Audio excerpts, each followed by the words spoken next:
think about that person, you kind of go replay what really happened, and you start to kind of realize that maybe you didn't really love that person. Maybe you were a little bit confused of your feelings, and when you and then it basically is kind of you come back to this person somehow. Your paths cross, and you're faced with those feelings again, and you're in the middle of the road. Do you want to try this again? Do you realize? Do you think you could really fall in love again, or did you ever really fall in love? And it's just a place of perspective when you realize that something that you thought was really something really wasn't anything. And if you listen to the end of Nothing Matters and you listen to the end of Never Was, they both have these little spoken messages about what nothing really is, what something that was something never was. And we had a lot of fun with that. At the end of Nothing Matters, I say, once you have nothing, you have everything. So make nothing your thing. And at the end of Never Was, I say, when you feel it, nothing matters, which is the name of the first song, which is the hook of the first song. When you feel it, nothing matters. But when you still feel it, you know it's really nothing, and nothing is only something for so long. So it's a really kooky play on words and playing on what you really think is. And I could go on and on and on about like all kinds of other little things that we did with those particular songs to really build on the sentiment of Madame Palindrome. But I want a lot of the real deal listeners to figure some of those things out, so I won't say too much more. No, those are great concepts. Great concepts. Very, very creative. So coming from New Haven, Connecticut, tell us about some of your biggest musical influences growing up. Growing up, I was a shy but not shy musical kid. I listened to anything that was thrown at me. So I definitely grew up with the soul greats being played by my mom. My mom was a young mom, and she was really she's really into the funk. She's really into soul. So I listened to a lot of Stevie Wonder. My mom was a huge Anita Baker fan, so I listened to a lot of Anita Baker. Stevie Wonder, Anita Baker, I'm trying to think, Patrice Rushen, Prince, Michael Jackson, and Janet Jackson ruled my life. Just about any kid in the MTV generation. I was alive when MTV first came to be, so I was amazed with anything visual and musical combined. But then I had a deep love for new wave music, for Boy George, for the Eurythmics, George Michael. I loved a lot of the British new wave artists that were dominating the 80s as well. I had a weird infatuation for classical music, and I didn't even really understand why. I just liked songs that I happened to hear on the radio if I was cruising around the radio and I stumbled along classical channels. I really kind of just was a little sponge for music, so I absorbed a lot. I absorbed a lot of music that was before my time at a very, very young age. But then in middle school and in high school in New Haven, I was completely, I loved hip hop. I loved, one of my first concerts, I got to see who was on it. It was Big Daddy Kane, EPMD, Slick Rick. All of the, Run DMC. I loved Eric B. and Rakim, KRS-One, Public Enemy. I was a complete hip-hop head when I was young as well, Beastie Boys. And then I had my complete R&B phase, and when I got a little older and I was really into SWV, that's when I really started realizing how much I wanted to sing too. I was listening to a lot of girl groups that harmonize, SWV, Escape, Shy, Jodeci, groups like that. I just love music, so from one minute you can hear me listening to Jodeci, and then the next minute you hear me listening to Cyndi Lauper. It really didn't matter for me. The one thing I honestly can say I did not grow up being musically inspired by, which most singers have been, was gospel. I didn't grow up in the church. My parents were very young in the 70s. My father was actually a black Israelite, and my mom tried that for a quick second.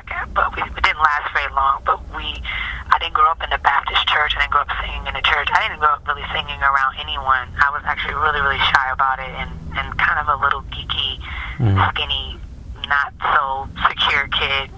And it really wasn't until like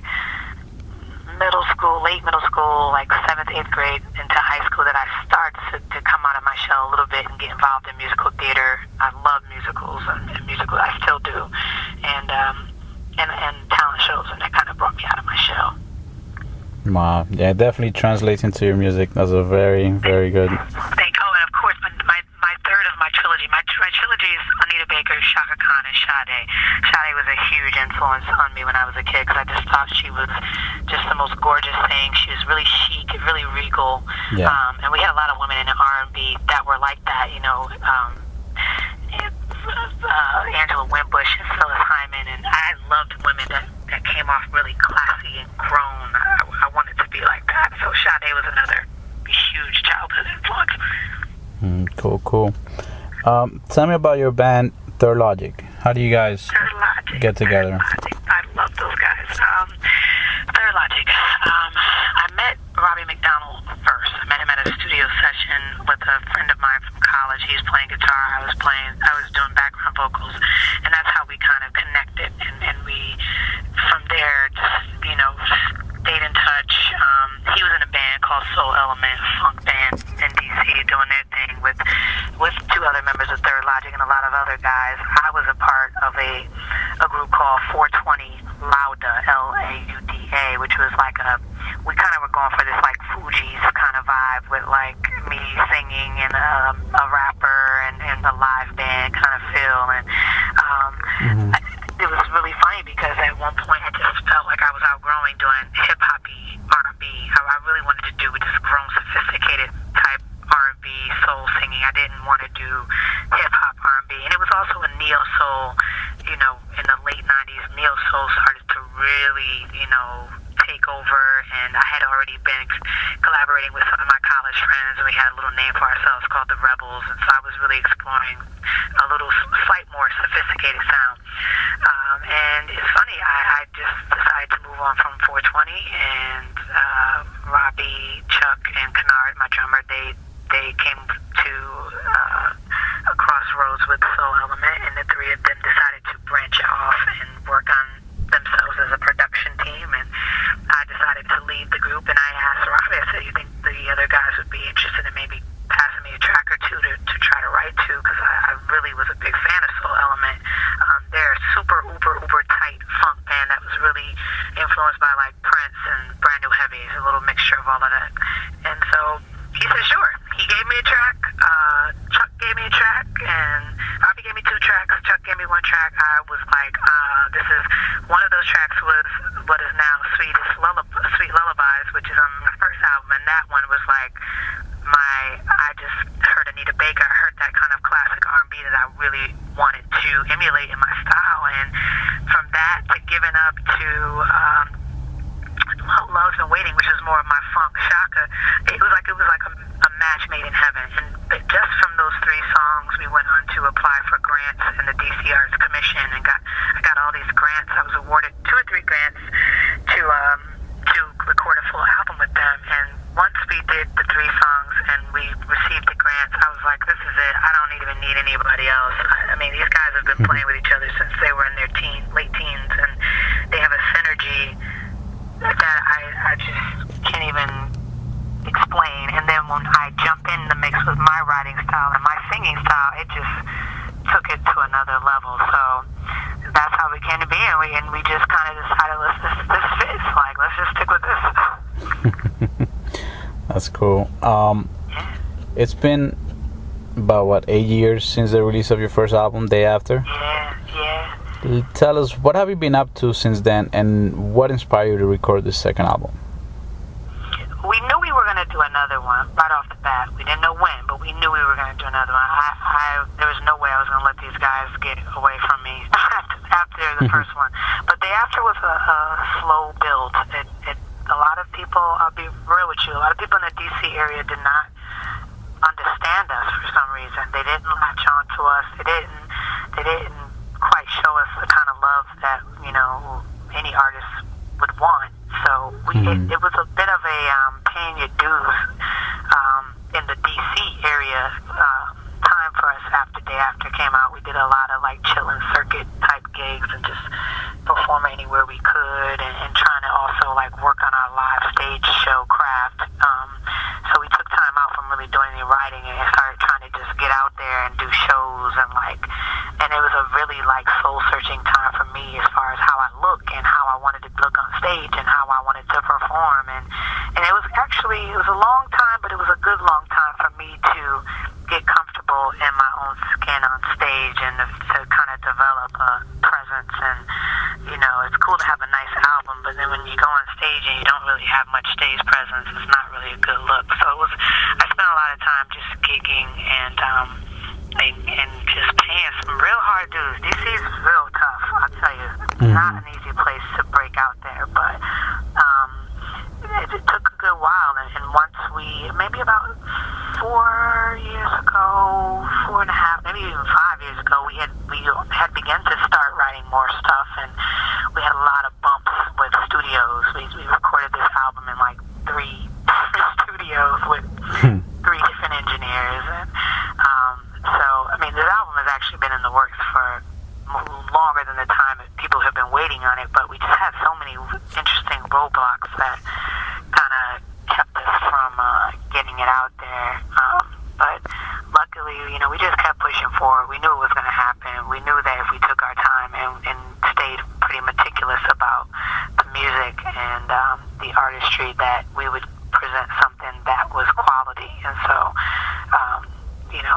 we just took our time with it. But I've been doing a lot of backgrounds for other people. I've backed Ronnie Jordan, who is like a pretty big smooth jazz guitarist. I've traveled to Africa with him and done a lot of music festivals with him, and a lot of other soul acts that are really big on the radar. Frank McComb and Angela Johnson and Trina Broussard. I've backed them, and backing other artists has also kind of helped me just keep my chops up and keep my voice busy, and also just kind of keep my name in people's ears, So in the meantime, in between time, I did a lot of writing, trashing words, coming back, slaving over lyrics, trying to figure out what I'm going to do, singing with other people, trying to get people to understand me.